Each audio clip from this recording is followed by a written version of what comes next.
Good afternoon and welcome to the CIBHS Peer Leadership Institute webinar series. Today's webinar is entitled Engaging Families. I'm Lisa Smooth, training consultant for the PLI and one of your trainers for the Peer Leadership Institute project. And I'm the moderator for today's session.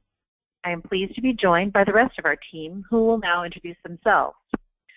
First, not with us today, is Kimberly Mayer, Associate Director of CIBHS. As I mentioned previously, my name is Lisa Smooth and I'm a training consultant for the project. And hi, I'm Kristen Dempsey. I'm a Senior Associate at CIBHS and I'm also one of your PLI trainers. Hi, I'm Kelly Bitts and I'm the Program Coordinator for the PLI project.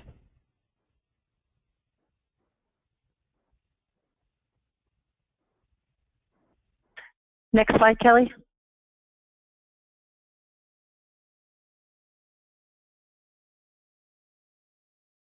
So today we have a guest speaker. This is Annie Kim. She's the Program Director of the Family Education and Resource Center, and she'll be discussing the topic, Engaging Families. Annie? Hi, thank you so much. Thank you, Lisa. I'd like to also thank CIBHS for this opportunity and asking me to speak about engaging families and how to engage families as well as working with the caregivers and families. So, again, my name is Annie Kim. I'm the Program Director for the Family Education and Resource Center. And the first question that we like to start off with when it comes to working with families.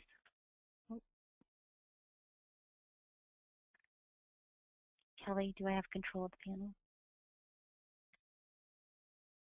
Yes, you do, Annie. Is it not working? Nope. It's just slow.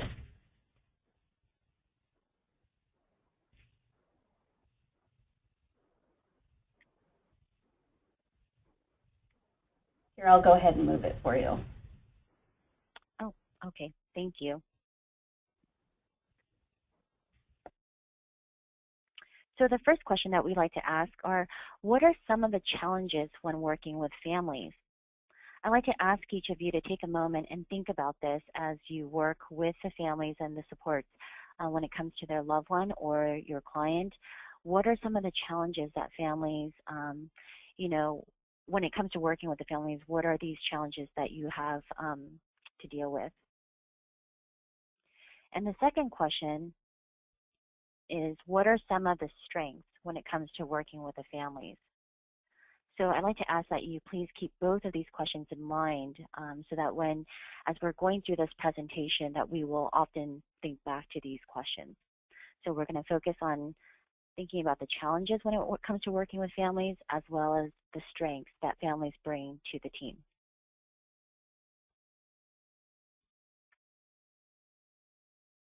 Okay, so today's learning objectives. We actually want to provide a framework for understanding the family perspective, and it's very important role that families and caregivers play when it comes to supporting their loved one, especially when it comes to supporting their loved one in their recovery. Today, we're also going to incorporate 5 ways on how to engage the families in services, as well as addressing the confidentiality barriers and provide resources for the families and caregivers.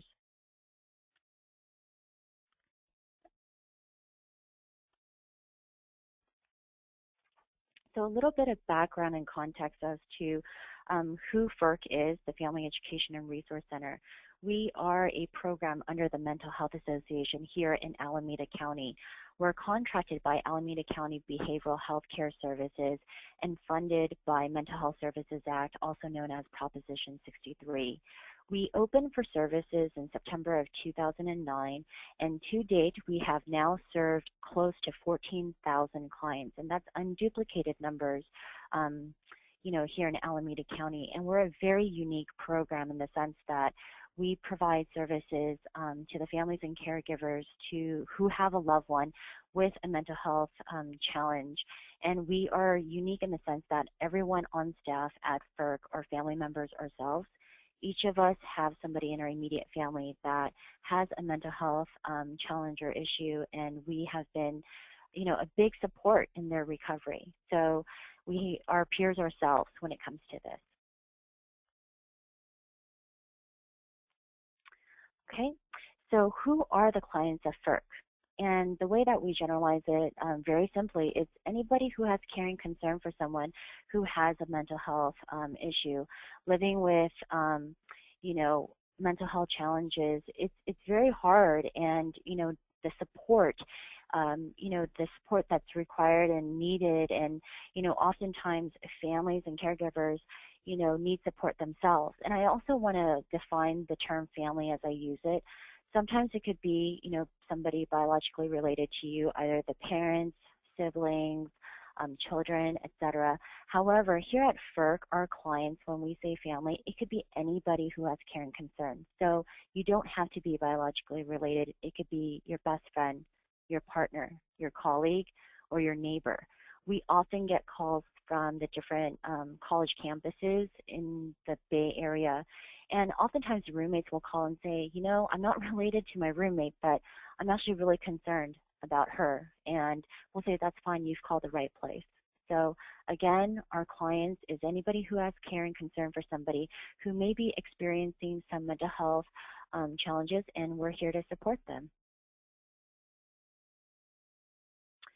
So some of the FERC program components are information, education, advocacy, support services, and I really want to emphasize the education.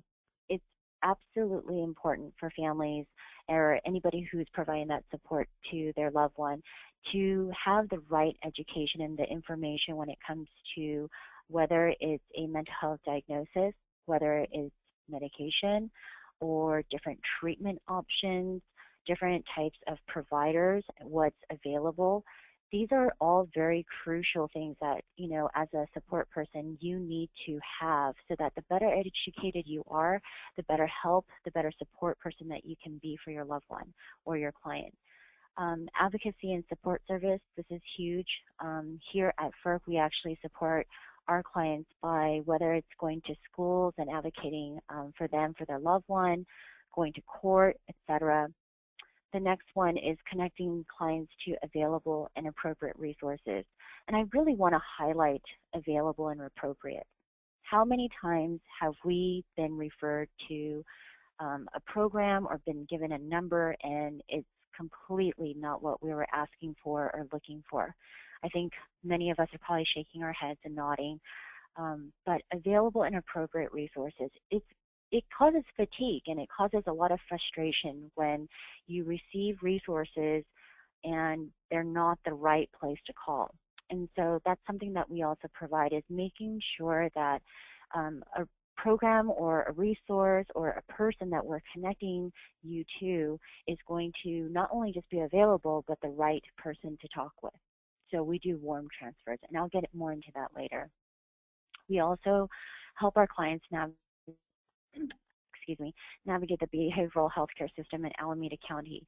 This could be an extremely intimidating and daunting journey, because if you have no idea no experience prior to being a support person or being that family caregiver, you have no idea where to start. And so it's really important to help others navigate the system, and again, in finding the available and appropriate resources.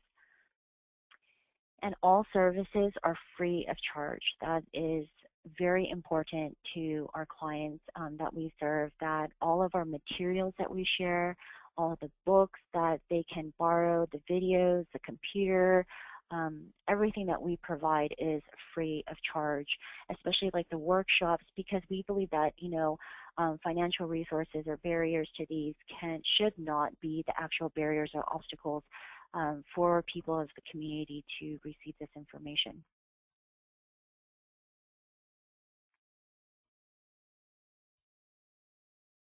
So understanding and working with families, this is a representation of how we feel that, a team effort of working together, the provider, the consumer in the middle, our loved one, and the family, the support. All of us play a very, very crucial role. The way that I like to describe it, that's actually not quite depicted right here, but we're all a puzzle piece, and we each have a responsibility. We each have skills. We each have strengths that we can bring to this team approach. And if we're all that puzzle piece and we come together, it'll be a better outcome and, towards wellness and towards recovery. So speaking about better outcomes, the first one, why it's good for consumers. Let me see, why it's good for consumers. Well, the first one is it improves the recovery process.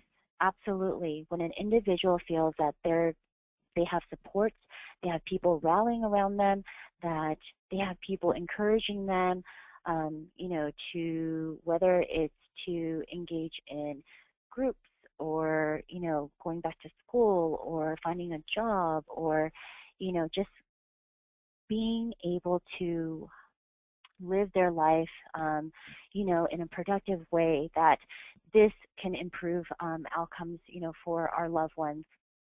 Also reducing the relapse. The more people you have, in your corner supporting you, the less likely it is to relapse. And improving the quality of life, a lot more people in your life, more things to do, more people to connect with, and it's really important to identify a point person for support. And why is it good for the families? Well, it's really good for the families because they have a lot of stress and anxiety, and so families want to be included in the treatment and support.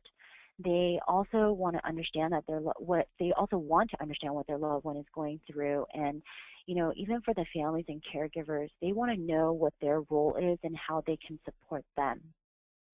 And for providers, well, it's good to incorporate the families because they often are the ones who know the most about their loved ones. A lot of the times they live together.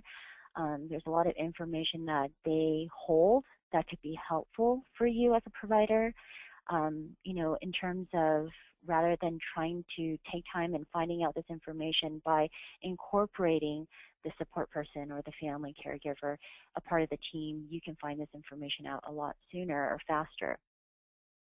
And Lisa, I think that did you want to chime in here? Because I know that we've done previous work together, and if there's anything you'd like to share. I would actually. So, a while back, Annie was in her position over at FERC, and I was running a consumer-run organization called Peers in Alameda County. And one of our projects that we did together was going around and educating future mental health providers, so people in marriage and family therapy programs, MSW programs, about how to better serve folks that have mental health concerns. And part of that project was Annie would bring presenters from the family, loved one, supporter kind of role to talk about their experiences with this whole system of care and supporting someone. And I would bring folks from our organization who were consumers of mental health services. And it really was startlingly helpful, even after having been in this work for a long period of time. Every time we heard the stories of these two perspectives, these two sorts of sides of the coin, it really provided a very rich kind of a picture about the experience. And we both learned from that experience. And I mean both by the providers that were there, the family members, I think, really learned things from the consumers. And the consumers, I think, also learned things from the supporter role as well.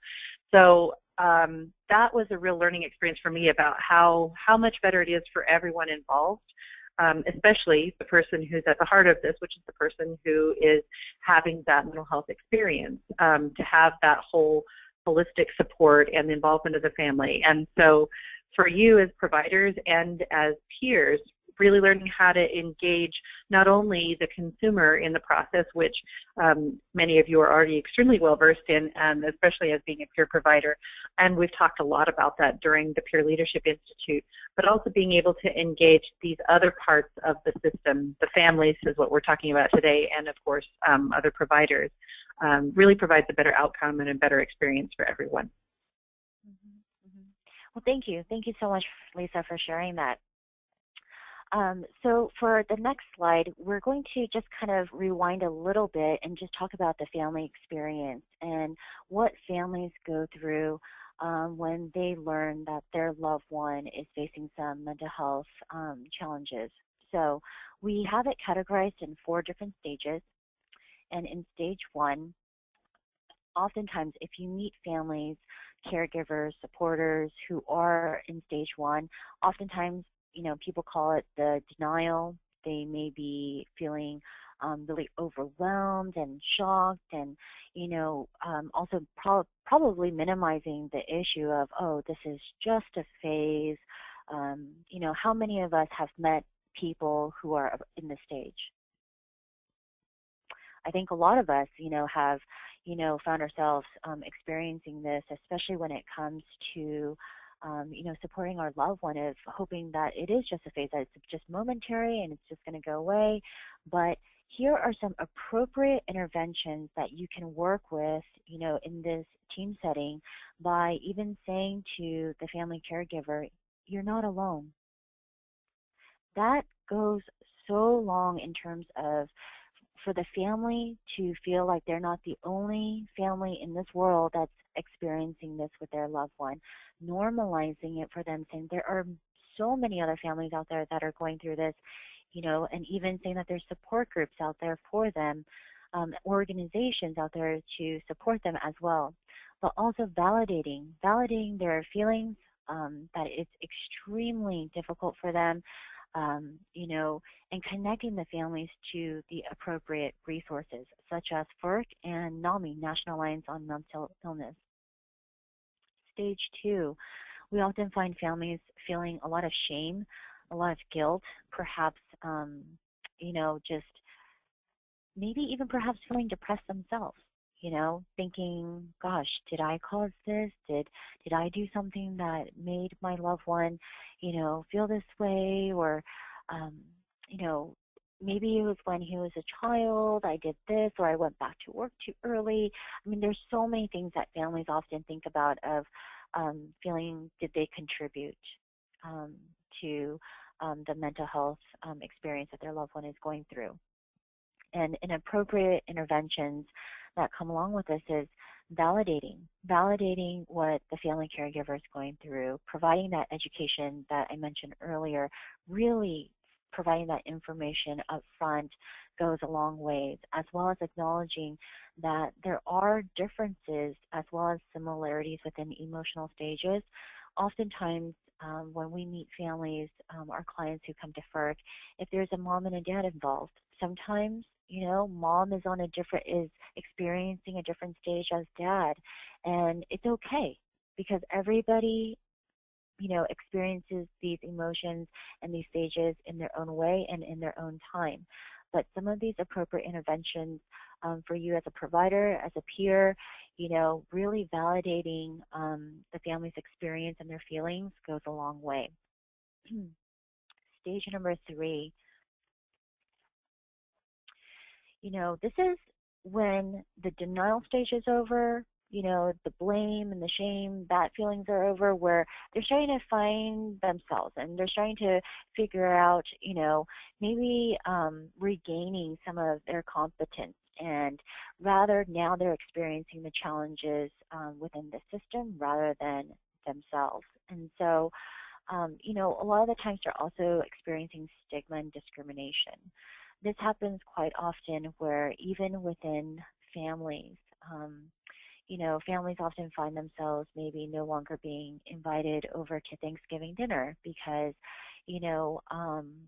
Auntie, Sue doesn't want her son to catch whatever it is that your son has. And this is all very, very hurtful. And these are all experiences that oftentimes families and caregivers have to go through, and validating this for them, validating these stages goes a long ways for families. And so some of the appropriate interventions in stage 3 would be focusing on the education and, talking about maybe even having some intervention strategies. as well as the importance of self-care for the family and caregivers, because we believe that, you need to put your oxygen mask on first before, trying to assist anybody else, because how do you expect your loved one to be happy, healthy, and thriving if you yourself are on the brink of burnout? So those are some of the appropriate interventions that we can think about and utilize when it comes to addressing the families who may be kind of somewhere in that stage 3. Stage 4, this is where the families are now finding themselves more in acceptance and advocacy, as well as using their own experiences to help others who, were or who are finding themselves in either stage 1, 2, or 3. So stage 4 is when, families want to get involved, for example, such as NAMI, and start becoming facilitators of support groups and facilitating family-to-family classes, etc. Appropriate interventions for families in this stage. Usually families find themselves thinking about the long-term and future planning. So, this is really important, again, in this stage where they are, really well equipped with the resources as well as information, and acknowledging that they've been through a lot and how far they've come. This is also something that you can do, and provide for the families during these stages. So the next slide, all of us, I think each and every one of us can identify with this slide. We all want to thrive and not just survive. Finding effective support, care, and treatment, also having something meaningful to do and something to look forward to. How important are these connections that we make with friends and family, culture, and within our community? And each and every one of us want to feel safe, stable, and secure. The next slide is just a really lovely slide that I found. It says that family is like music, some high notes, some low notes, but always a beautiful song. And that's true. We all have our ups and downs, but at the end of the day, we're family and we stay together. And again, not everybody, has stays in contact with their biological family, and that's okay. It's who they choose to be a part of their lives, to be a support to them. And so this is a good segue into the role of family in the recovery process. Number 1 being support, second being advocacy, and number 3, hope. So we're going to focus on the support, how the family, supports their loved one. It could range anywhere from, providing meals to helping with finances. Maybe it's taking them to school, driving them to a job interview, being that listening ear and being that anchor. And I'm sure each of you can come up with additional things to put on this list, but being support to somebody who is having some mental health challenges at this time is really crucial to provide this. And so the second one is advocacy. Whether it's advocating for your loved one while they're seeing their provider, their clinician, advocating, saying that, actually the last medication you had my loved one on, it seemed like that it made, him or her more tired. This is where we speak up and say, that last resource that you gave, I don't think it was a right fit. I mean, this is where families are advocating for their loved ones, whether it's with their treatment team, other providers, within schools, employment, etc. I think there's a whole list that should be kind of shown right here. Okay, perfect. Thank you. We'll just take a minute to just look at this list.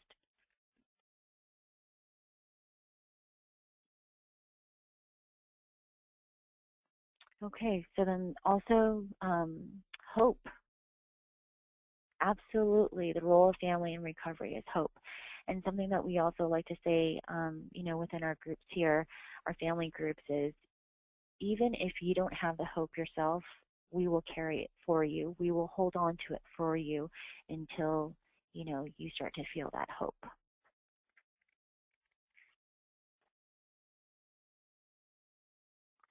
Okay, so how many of you have heard of AB 1424?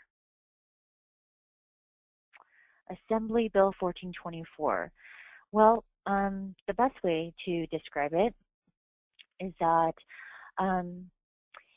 it's a law that mandates the information that the families and the caregivers, significant others, supporters, basically the information that they provide shall be considered when, by the providers.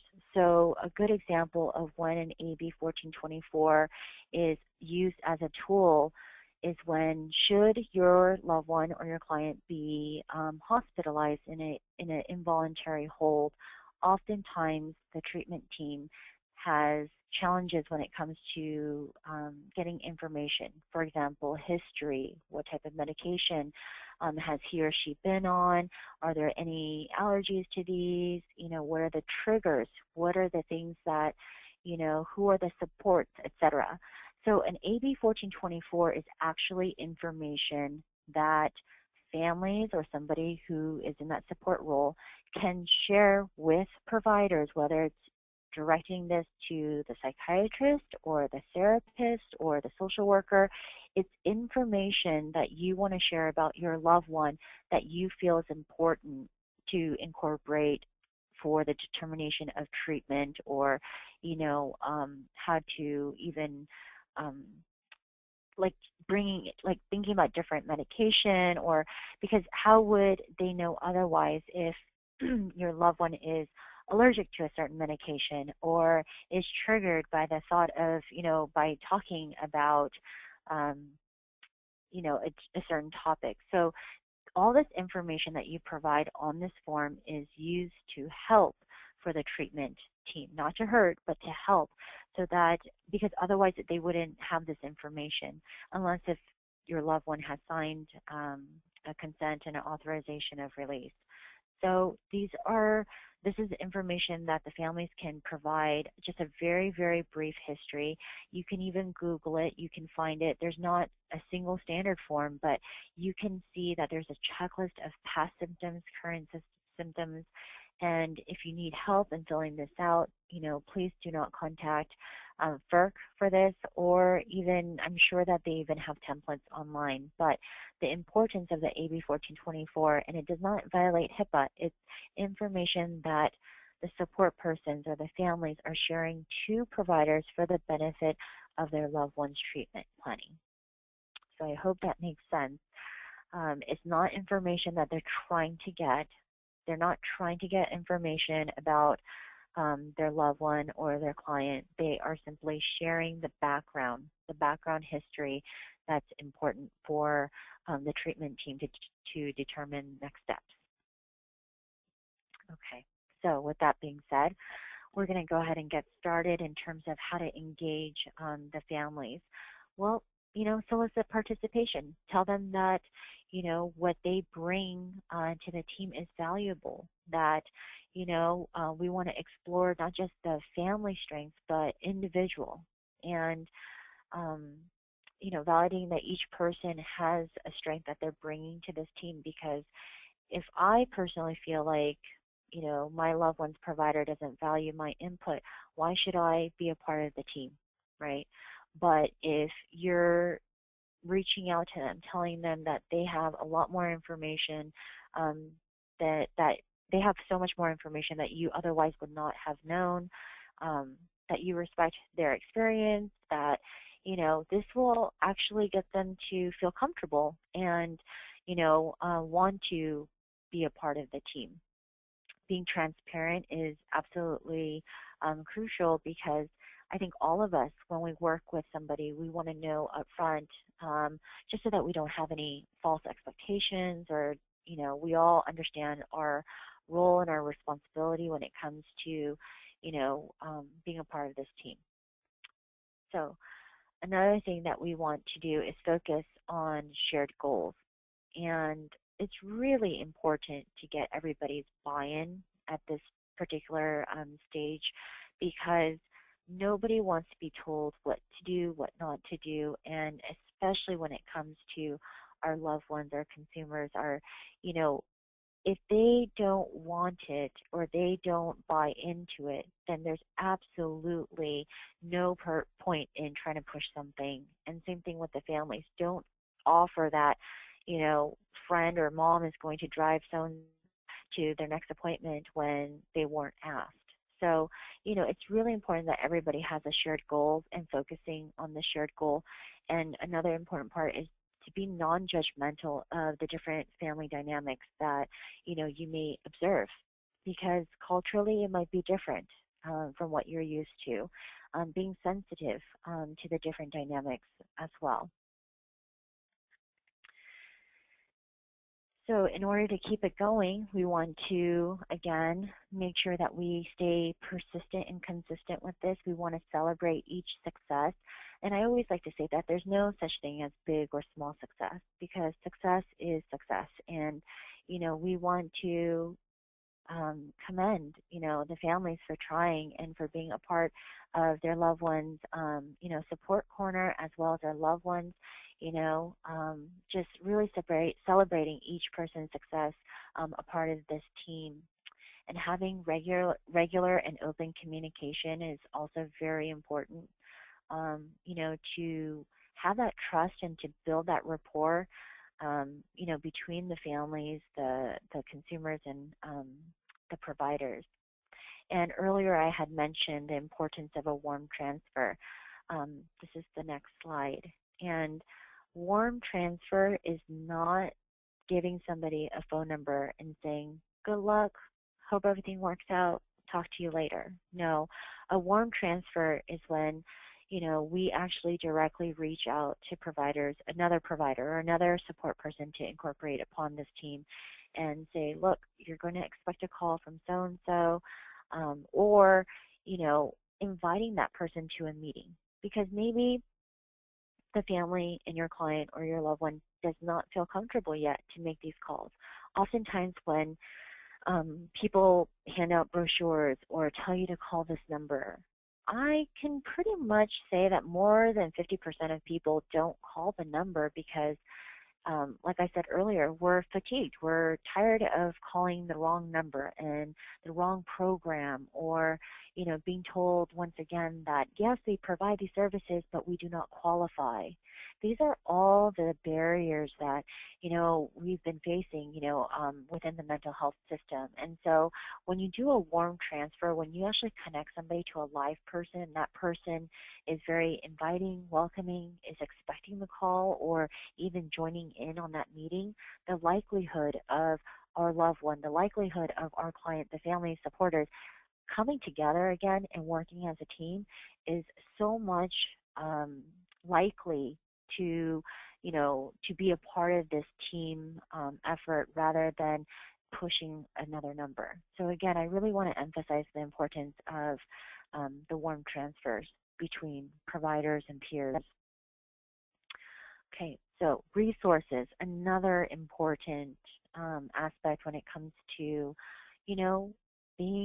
being a client of the system, or being, a supporter, being that family member. We all need resources. We all need resources, whether it's for ourselves or for our loved one. We really want to focus on wellness, and something that is really important is connecting them to their own peer group. And it's okay to, because you want to feel the empathy. You want to feel like other people understand what you're going through. And I always like to say support groups are very similar. It's very like a members only club, because that's the one place where you don't have to justify, explain, or reason, or question. It's, everybody's nodding their head, everybody gets it, and they're there simply for one thing, and it's for support. So please connect the families and caregivers to the appropriate resources in your county. And if you have a hard time, again, please don't hesitate to contact us, and we can work with you in locating some of the resources. But also having a WRAP plan, the Wellness Recovery Action Plan. This is very important, not just for our loved ones, but for everybody involved. Okay, so the slide of what hurts. Let's just take a moment and think about what is listed here, the blaming and the lack of collaborative approach, and, just the being insensitive. And these are all things I think that, we say, oh, we'll never, blame somebody or we'll never tell somebody this, but let's take a moment because I think a lot of us have felt this at some point when it has come to trying to access services within the system. You know, the last one where it says not returning calls, emails, and messages. This one's really hard because, and I know it makes a lot of people uncomfortable because providers are, you know, really cautious and not wanting to violate, you know, HIPAA and respect confidentiality. But, you know, when you actually receive an email from somebody who is supporting their loved one, you know, and they're sending an email or they're leaving you a message, and it's not a violation of HIPAA to just say, I received your email, thank you. Validating that you received it, because oftentimes when family members leave messages, it's because, you know, they're trying to get some type of important message across to somebody who's a part of the treatment team, and just acknowledging that you've received it. You're not acknowledging that they're your client, that they're your patient or what, but it's acknowledging that just simply the message was received. That goes a long way. You know, and again, earlier we saw within the stages, but the blaming and the stigma, you know, these are things that prevent not only the families, but also our loved ones from, you know, recovering, from really reaching recovery and wellness, because, you know, just the stigma alone could be crippling. So to kind of end on a more positive note, let's think about the things that we can do to help. You know, like I said earlier when we first started, it was making people feel like they're not alone. So by doing this is normalizing the situation that they're in, helping to reduce, you know, their frustrations and their own fear, and maybe working with them to develop some coping strategies, providing appropriate resources, as well as talking about the importance of support. Again, reminding them, how do you expect your loved one to be happy, healthy, and thriving if you yourself are not? Having realistic expectations and goals, sharing these goals, being transparent, communication. I mean, all of these things are incredibly important. Okay, and the last slide is, you know, I just really greatly appreciate your time and your interest and, you know, your participation today. And so thank you, each and every one of you, for what you do, and make sure you take care of yourselves and each other. And so if you have any questions at all, please use that white box right there on the side to ask any questions, and we can get those answered. Thank you.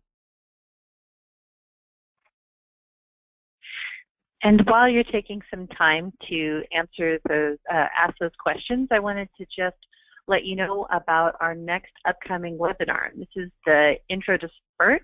Kristen, are you still on the line, and would you like to talk a little bit about what's coming up in this training? Yes, can you hear me okay? Yes, that'd be great, thanks. Excellent. Okay. Yeah, we'll be doing the next webinar will be on screening, brief intervention, referral to treatment expert, and some of you might have heard of it before. And what we'll be doing is we'll be doing actually a webinar which will go over kind of the basics of expert, and it's going to be nice because we'll be able to talk, and we've talked about some of this before in the PLI, but we'll be able to talk some about substance use disorders and the role that peers might play in terms of assisting. We'll also be looking at how to screen some of the basic skills. We'll be revisiting some of the skills of motivational interviewing. And finally, and this is another important piece, is that experts often used in integrated care settings. So we've talked before about how peers can be involved in integrated care, and expert is actually one tool that can be used by peers, potentially in integrated care settings. So it's a good skill to know. And then we'll do follow-up in-person meetings on May 12th and 13th. We won't spend our entire day doing expert. We'll spend some of the mornings, but it'll give us a chance to practice all that we've learned. So there will be some resources and applications I'll provide and other materials, so you'll be able to leave with a nice opportunity to practice some skills, but also with some resources that you can use in your ongoing work.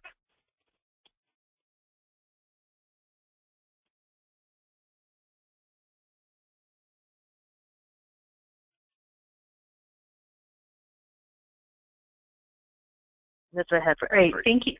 Thanks so much. The slides are a little bit slow. So thank you for that. And now what we'll have is Kelly, if you could read the questions that have come in, and then perhaps Annie could respond to some of the questions that came up. Sure, sure. Our first question is, what are some concrete actions I can take as a peer provider to include the family or support person that still respect the privacy of the person with the mental health challenge? That's a great question. I would say, going back to the slide of, how to get started, asking the person that you're supporting, asking, them, who is it a part of, or who do you want in your life to be a part of our team? And again, it does not have to be mom and dad or my sister, my brother. It's who do they want to include? It could be their best friend, their partner, and their coworker. That's great. And asking those people that have been identified, you've been identified as a support person to support, Annie. Is there in what ways, do you see yourself supporting Annie? So that everybody is transparent, everybody is, upfront with their own role, and, being clear from the very beginning of what support means to them. And, does that answer the question? Yes, thank you. Here's another question. What can I say to a family member who is asking for information about the person with the mental health challenge that I can't legally provide? How can I set boundaries in a way that still keeps the family member engaged and involved as a team member? Oh yeah, great question. So, I would just explain to the family, oftentimes families don't even know about HIPAA. Oftentimes families don't even know about confidentiality laws.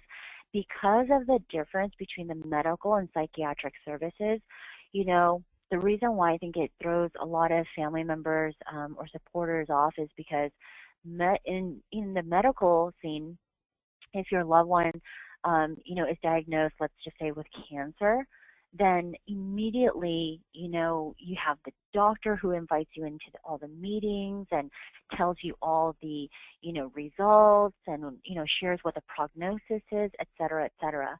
However, in the mental health and the psychiatric, services, nobody talks about, because of confidentiality, but nobody takes the time to thoroughly explain that to the families and caregivers. So I think just by starting off by saying, are you familiar with confidentiality? Are you familiar with that there are HIPAA, that I don't want to, violate, this trust and this information between myself and my client, and, explaining to them, well, you can ask, we can ask, or you can ask, so-and-so to sign a release of authorization, and that there are different types of release of authorization. Some of them are very, very detailed, where you can find out certain information and, omit others. So depending on the program, the agency, the facility, sometimes there's a checklist, for example, like blood results or x-rays, or, there's so many different things that you could check off. Like, I'm just thinking about the Kaiser one, but, the point being is the consumer, the individual, at the center of this can, either sign a release of authorization with minimal or, even more extreme restriction of what their family finds out. So again, there's varying degrees, but first and foremost, explaining that there are laws, because when families don't even know that there are laws about this, they just feel like they're being ignored. So I think the first thing to do is to clarify, I'm not trying to ignore you, but there are, laws preventing me from sharing this information. However, if, Annie agrees to sign a release of authorization, then we can move forward. But if not, I'm going to have to ask that we respect her decision. Very good points. Thanks, Annie. Here's our last question.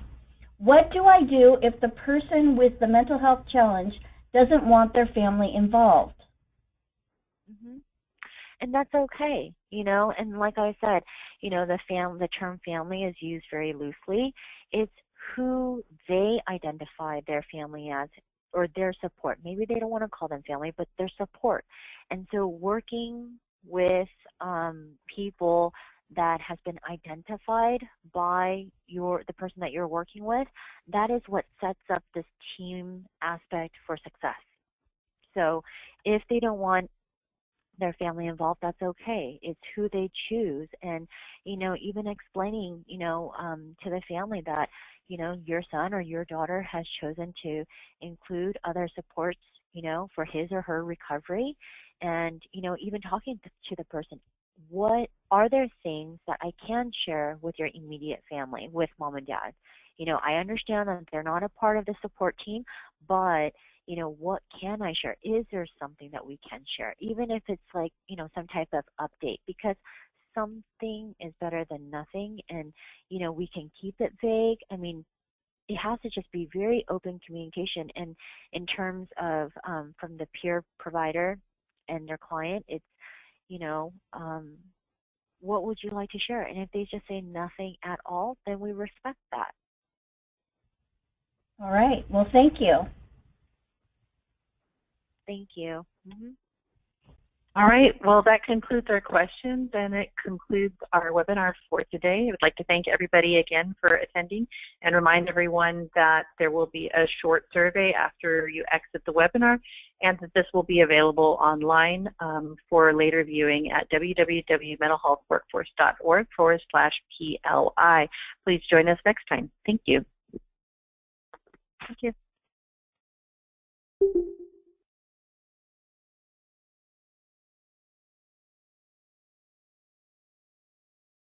Lisa, Kelly?